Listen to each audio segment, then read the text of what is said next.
poco, escaso, a dialogar con Pedro Seabra Serrate, de PPI, de Portfolio Personal, que ya está en contacto con nosotros. Perfecto, Portfolio Personal Inversiones, sí, por supuesto, PPI, Portfolio Personal Inversiones, sí, nos conocemos. Pedro, tal cual. Pedro, buen día, ¿cómo estás? ¿Cómo estás, Pablo? ¿Todo bien? ¿Qué tal? Muy bien, gracias por tu tiempo. Bueno, Pedro, a ver, ¿qué estás viendo en el mercado? Las acciones muy firmes, bonos no tanto, el dólar que empezó otra vez a tomar cierta temperatura. Contame vos. Sí, tal cual. Bueno, los bonos ayer tuvieron un tropezón.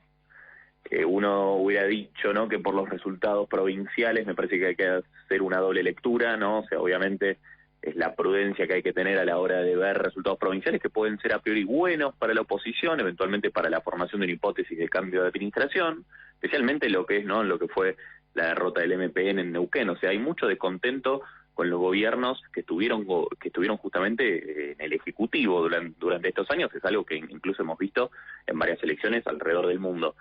Eso a priori era algo positivo.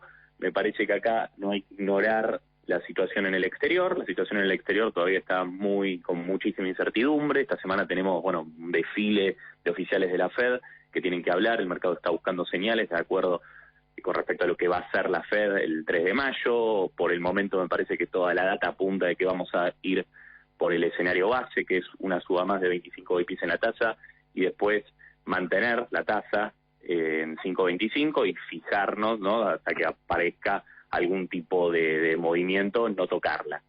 De esa manera me parece que a priori ayer en emergentes por lo menos hubo una situación de debilidad importante. El INB ETF cayó casi 0,60%. A nosotros obviamente lo que pasa afuera siempre nos pega por lo menos el doble, ¿no?, porque justamente los bonos son muy sensibles a los movimientos del exterior, y los globales ayer más o menos cayeron un 2%. Y algo que notas vos, que remarcaste, que obviamente con el equity pasa algo distinto, ¿no?, con las acciones locales. Y ese es ese divorcio un poco que hay con el Merval medido en contado con liquidación y con los bonos en dólares, que en el último tiempo es una brecha que se ha ido ampliando, ¿no? Por un lado las acciones un poco más firmes, por el lado de los bonos un poco más de debilidad. ¿Cómo explicamos esa brecha? Bueno, en gran parte también por cómo está posicionado el sector privado y por el otro lado el sector público frente a un potencial cambio de gobierno, ¿no? Lo que siempre decimos es que las condiciones o los fundamentos del sector privado le permiten a uno decir, ante un cambio de expectativas para un contexto más positivo, es muy probable que el sector privado esté mejor preparado para captar ese optimismo, esa mejora. Por el lado de los bonos, por más que uno no quiera, el perfil de vencimiento se hace mucho más abultado a partir del 2024, 2025, eventualmente, por más que incluso termine siendo una buena inversión, porque hoy en día los precios están descontando ejercicios de reestructuración súper agresivos, aún así va a haber mucha incertidumbre, mucha volatilidad, porque eventualmente quizás hay que volver a repetir una reestructuración como la que tuvimos en el 2020. Clarito, clarísimo. Pedro, la última, el dólar, ¿qué están viendo?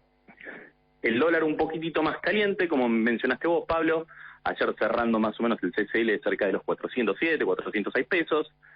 Es un punto importante ¿no?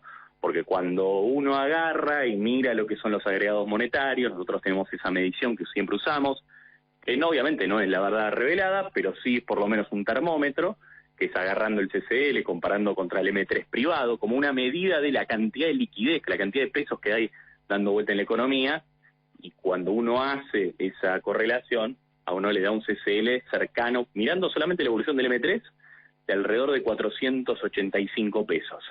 Eso no significa que se va a ir a 485 pesos mañana, ¿no?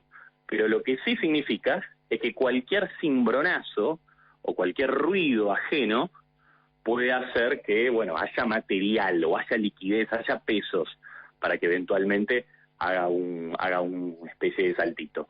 Lo que hay que ver ahí justamente es el plano político sobre todo, ver cómo siguen saliendo estas novedades, ver cómo evoluciona la cuestión después del dictamen de la UBA, cómo evoluciona la cuestión del programa de la deuda que está en organismos públicos, finalmente saber si se hace, si salen a vender bonares por ese lado, cualquier novedad dentro de la coalición gobernante. Me parece que esos sí son puntos de sensibilidad que pueden llegar a ser un saltito adicional en el dólar financiero. Pedro Ciaba Zarrate, de Portfolio Personal Inversiones, un gran abrazo, gracias por estos minutos. Un abrazo, Pablo. Chau, chau. Hasta